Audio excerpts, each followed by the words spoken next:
The fluorescent lights inside Hangar 4 flicker once, then steady, washing the polished white fuselage of the Cole Air Holdings jet in a cold, surgical glow. Captain Odessa Thorne stands with her clipboard pressed flat against her hip, her white uniform shirt crisp enough to cut paper. Behind her, a line of junior crew members holds formation like trained soldiers. The aircraft engine system has just failed for the third time in 40 minutes. And the man she is staring at is wearing a blue mechanic's flight suit 2 sizes too loose at the shoulders. "Sir," Odessa says, her voice slicing through the hangar's nervous hum, "if you can fix this aircraft, I'll personally let you fly it." Laughter ripples outward. A co-pilot snorts behind his fist. 2 ground technicians elbow each other. Even the youngest intern, no older than 22, lets a smile crack across her face before she catches herself. The man does not laugh. He does not flinch. He just lowers his eyes for half a second and finds the small hand gripping the back of his pant leg. His daughter, 6 years old, Tansy Rowe. She is clutching a stuffed fox toy by its frayed orange tail, and her braided hair is tied back with a rubber band because the elastic snapped that morning. She looks up at her father with the kind of patient confusion only children carry. She has heard the laughter. She does not understand it yet, but she feels it. Hi viewers, before this story goes any further, drop a comment below and tell me, have you ever been laughed at in public for the way you looked? I want to hear your story. And if these are the kind of stories that hit different for you, hit that subscribe button right now, because trust me, you do not want to miss what this single father is about to do inside that hangar. Gideon Rowe lifts his chin slowly. His eyes are tired, but they are not weak. They are the eyes of a man who has buried more than most people will ever lose. "I'll try," he says, 2 words. Quiet, steady, no anger. The crew laughs harder. But near the rear landing gear, an older mechanic with gray stubble and oil-stained knuckles suddenly stops smiling. His grip tightens around his wrench. His head tilts. He is staring at Gideon's face like he is trying to remember something from a very long time ago. Then the aircraft's entire electrical system shuts down with a deep, hollow thunk that swallows every sound in the hangar. The lights inside the cockpit die. The auxiliary power unit goes silent. And somewhere behind Odessa, a champagne flute slips from a server's tray and shatters across the concrete floor. 3 hours earlier, before the laughter, before the broken glass, a dusty red pickup truck rolls into the contractor parking lot on the far side of the airfield. The engine coughs once before it dies.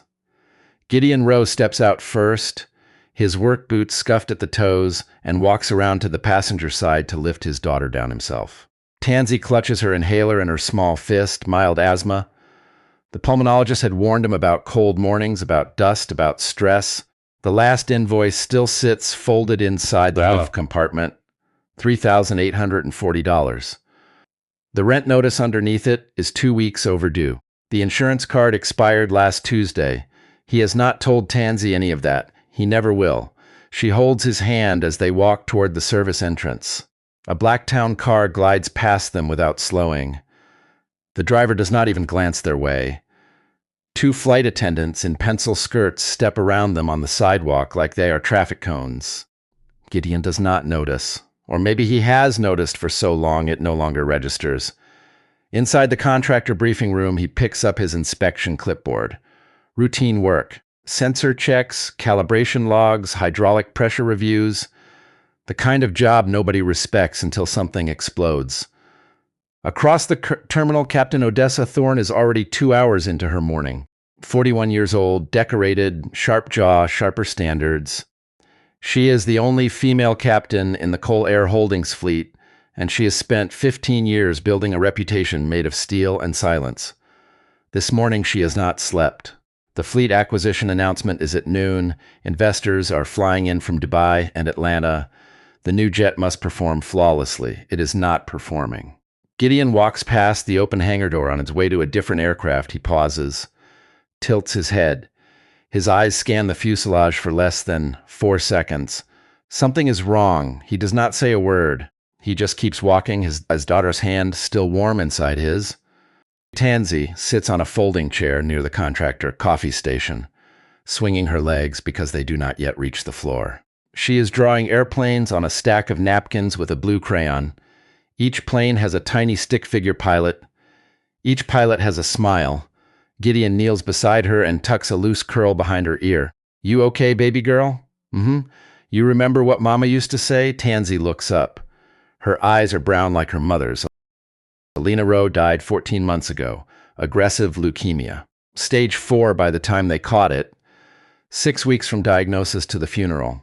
Gideon had sat at her bedside every night, holding her hand, and on the last night, Alina had pulled their daughter close and whispered something Tansy still repeats like a prayer. "Your father notices things," Tansy says softly, "that other people miss." Gideon swallows hard. He kisses the top of her head and stands. Across the hangar, voices are rising. Odessa is now standing over a young service attendant who has spilled coffee near a fuel cart. Her words are not loud, but they are surgical. The young woman's face has gone red. Her hands are shaking. Gideon watches without moving. Then his eyes drift back to the aircraft. He sees it now, clearly. The starboard sensor panel near the wing root has been replaced. Recently. The screws are slightly newer than the surrounding hardware. The paint seal around the edge has not fully cured. Whoever swapped that panel did not document it in the maintenance log that Gideon glimpsed open on a nearby workstation. That is not a calibration problem. That is a fraud problem. He does not say a word. Not yet. Tansy is still drawing. The investors have not yet arrived. The mechanic with the gray stubble is wiping his hands on a rag and staring at Gideon again, harder this time. Something is about to break open. The black SUVs arrive in a convoy, 6 of them. Tinted windows, polished chrome, 2 security escorts. The investors step out in tailored suits and expensive sunglasses, and the temperature inside the hangar changes the moment their shoes hit the concrete. Odessa straightens. Her crew straightens behind her.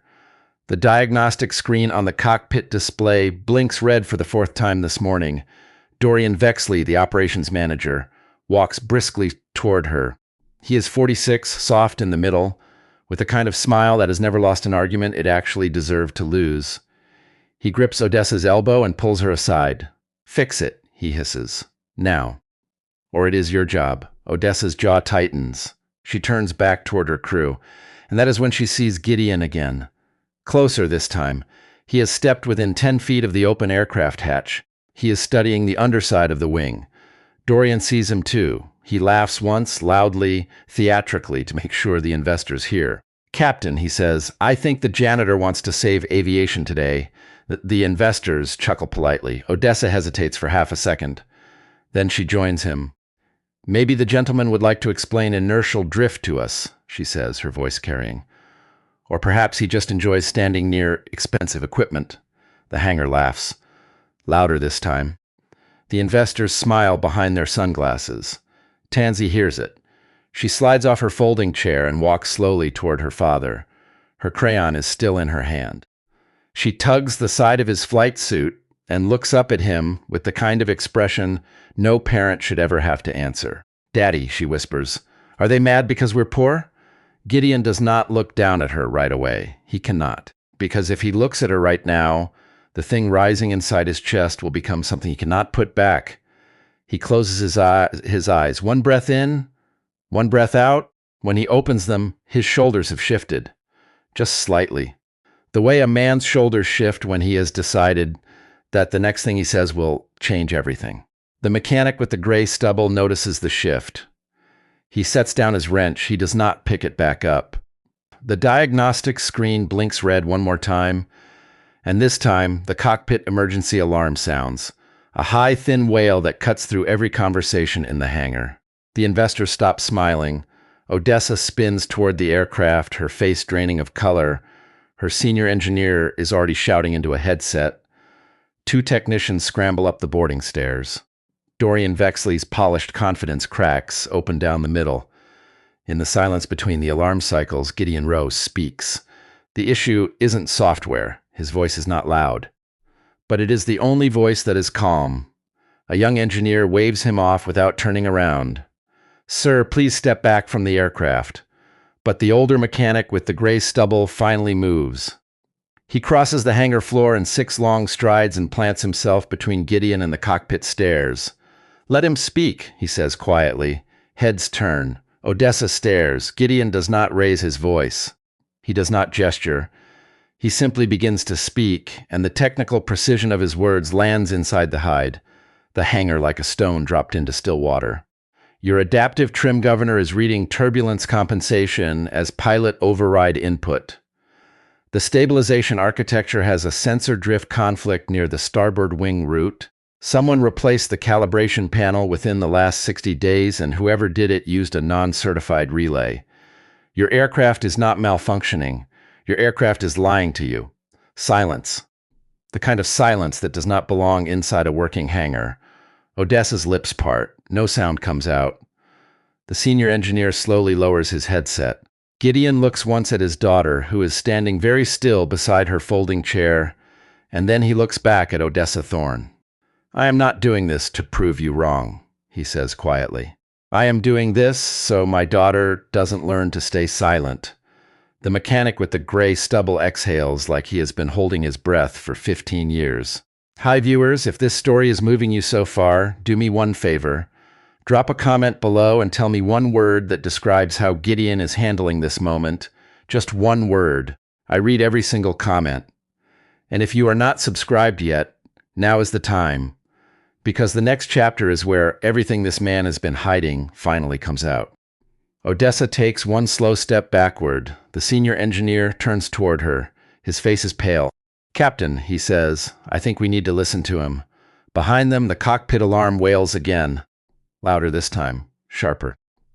And somewhere deep inside the aircraft's belly, beneath the polished fuselage and the company logo and the millions of dollars of investor expectation, something mechanical begins to whine in a frequency none of them have ever heard before. The cockpit door swings open under Gideon Rowe's hand, and every head in the hangar turns to watch a man in a borrowed flight suit step into a $40 million aircraft like he has done it 1,000 times before. Yeah. He has. The mechanic with the gray stubble follows him up the boarding stairs and stops at the threshold. His name is Cordell Beaumont, 41 years in aviation. He has not spoken Gideon's full name out loud in 15 years. He recognized the face the moment he saw it. Gideon slides into the captain's seat. His hands move across the center console with the quiet economy of muscle memory. He does not look at the diagnostic readout first. He looks at the throttle quadrant, then the trim wheel, then the overhead panel. He is reading the aircraft the way a doctor reads a patient before the chart. Outside, Odessa Thorne climbs the stairs behind him. She stops 3 feet inside the cockpit and folds her arms across her chest.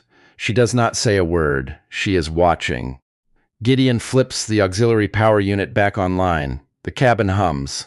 He pulls up the stabilization software interface and begins typing. "Inertial reference unit," he says quietly. "Cross-check failing on the starboard axis." Cordell nods from the doorway, confirmed. "Adaptive trim governor is feeding compensation values back into the override loop. That is why your autopilot keeps disengaging at altitude." The young engineer behind Odessa whispers, "How is he reading all of that without the diagnostic terminal?" Cordell answers without turning around. "'Cause he wrote it?"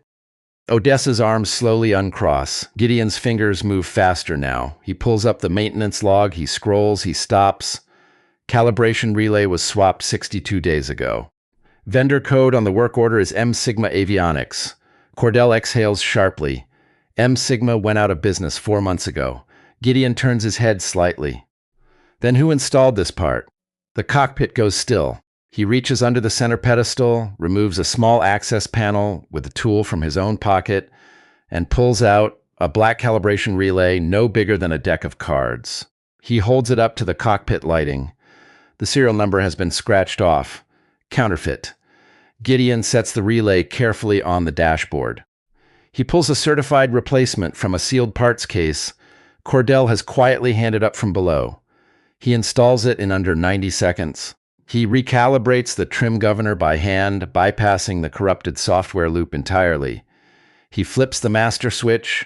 The aircraft systems boot up, green lights, every single one of them. Down the entire console, Outside the cockpit window, the investors and crew have gone completely silent. The hangar holds its breath. Then Gideon's eyes narrow. He leans closer to the navigation display. He taps one screen, then another. His jaw tightens. There is a second problem, one that no one in this hangar has ever seen, one that does not show up on the standard diagnostic sweep, one that would have killed every passenger on this aircraft if it had flown today. And only Gideon Rowe knows where to look. Chapter 7, Gideon's voice cuts through the cockpit silence like a blade dropped on glass. Pressurization seal on the auxiliary cabin manifold has been compromised. Odessa steps forward.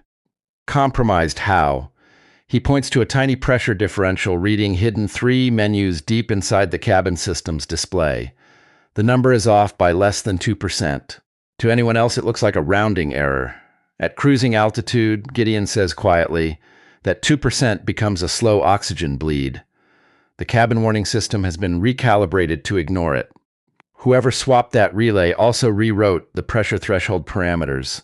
Cordell Beaumont's face goes white. How long until it would have failed? 20 minutes into the Dubai flight. Maybe 25. Everyone on board would have been unconscious before the pilots knew anything was wrong. 12 passengers, 3 crew, 2 investors worth a combined $800 million. Dorian Vexley pushes his way up the boarding stairs. His face is the color of wet paper. That is impossible. Our maintenance contracts are airtight. Gideon turns slowly in the captain's seat to face him. Your maintenance contracts were outsourced 18 months ago to cut costs. The replacement vendor subcontracted again and again.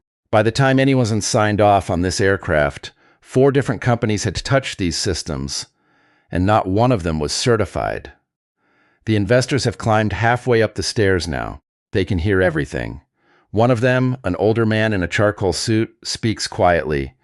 If this aircraft had crashed today, what would the liability have been? Gideon does not blink. Conservatively, $94 million. Criminal negligence charges for every executive who signed the cost-cutting authorization. The FAA would have grounded your entire fleet within 48 hours. Dorian Vexley takes one step backward. His back hits the cockpit wall. The older investor turns toward Odessa. His voice is calm, but it is not kind. Captain Thorne, who is this man? Odessa opens her mouth, closes it again. She does not have an answer, because she never asked. Gideon stands up from the captain's seat. He walks to the cockpit doorway. He looks down at his daughter, who is still standing beside her folding chair on the hangar floor, watching him with her stuffed fox tucked under her arm. Then he turns back to the investors. My name, he says quietly, is Gideon Rowe. The older investor's coffee cup slips from his hand and shatters on the boarding stairs. Chapter 8. The name lands inside the hangar like a thunderclap with no sky to absorb it.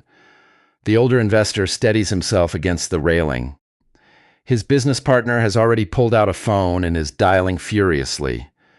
Odessa Thorne stares at Gideon like she is seeing him for the first time, because in every way that matters, she is. Cordell Beaumont finally speaks, loud enough for the entire hangar to hear. Ladies and gentlemen, the man standing in front of you founded Rowe Halstead Aviation Systems in 2009. He designed the adaptive stabilization architecture that runs in 73% of private jets currently flying in North American airspace, including this one. Gasps. Real ones. Not theatrical.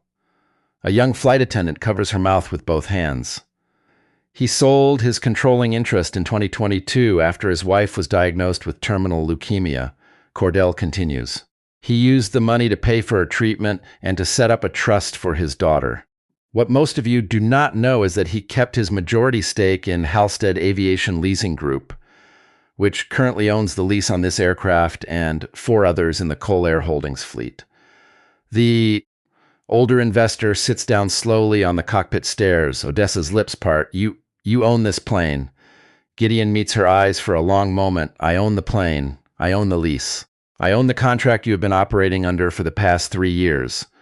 Dorian Vexley turns and tries to walk away. 2 security officers, summoned by someone with a radio, step into his path. Odessa walks slowly down the boarding stairs until she's standing on the hangar floor. The investors follow. The crew parts to let her through. She stops 6 feet from Gideon, who has come down behind her. Her voice, when it comes, is barely above a whisper. But the hangar is so quiet that every person in it hears her. "I am sorry." Gideon does not respond immediately. She tries again, louder. "I judged you the moment you walked into this hangar. I looked at your clothes. I looked at your truck.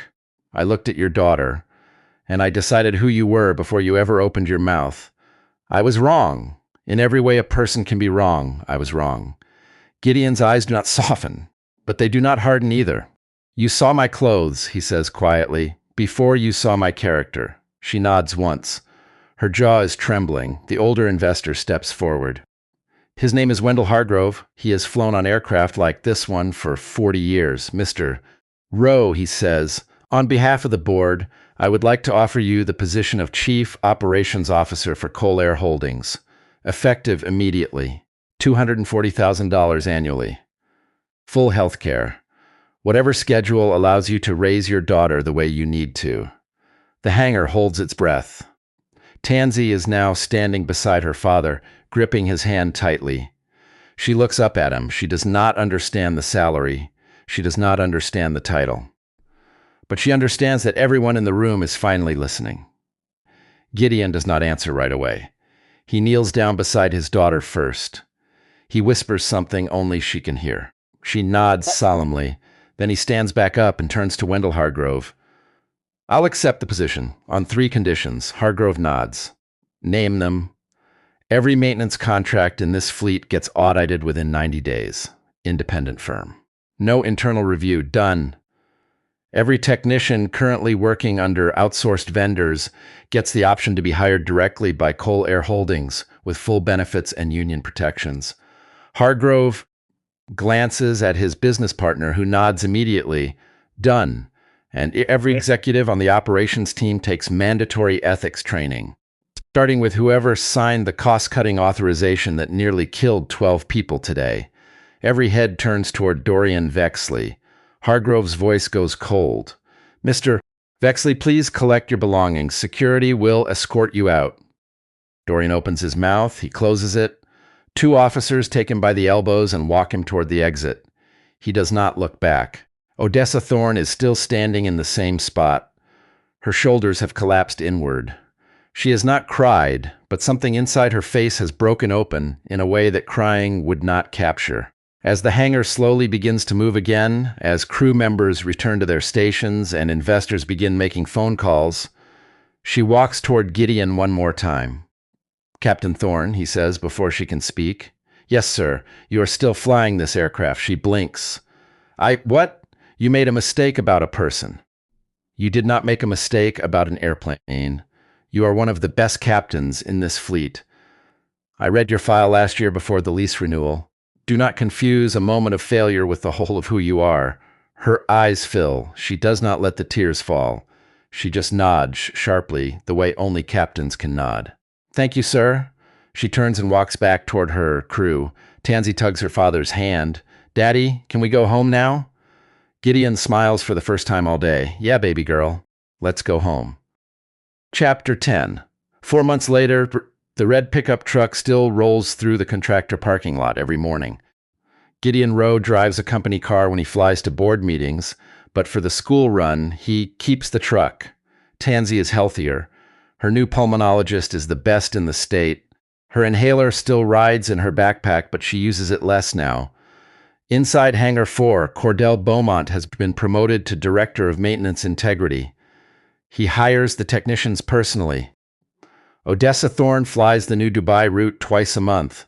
She has started eating lunch in the crew cafeteria instead of the executive lounge. She knows the name of every junior crew member on her aircraft. She asks about their children.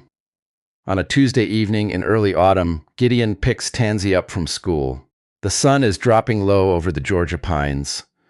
She climbs into the passenger seat with her stuffed fox tucked under her arm, the same one she carried that day in the hangar. She is quiet for a few miles, then she speaks. "Daddy? Yeah, Mom was right, wasn't she?" He glances at her. "About what?" She smiles softly out the window. "That quiet people notice everything." Gideon does not answer right away. He just reaches across the seat and squeezes her hand once. Then he keeps driving, and the Georgia sky above them turns from gold to deep, soft blue. The world changes slowly, usually one embarrassed truth at a time. If this story moved you, if Gideon and Tansy reminded you of someone in your own life, or if you have ever been judged by your clothes before anyone bothered to learn your name, share your story in the comments below. Your words might be the very thing that gives someone else the strength to keep going tomorrow. And if you are not already part of this family, hit that subscribe button right now and turn on the notification bell, because the next story coming to this channel is going to hit you even harder than this one did. Real people, real reckonings, real second chances. We will see you in the next one.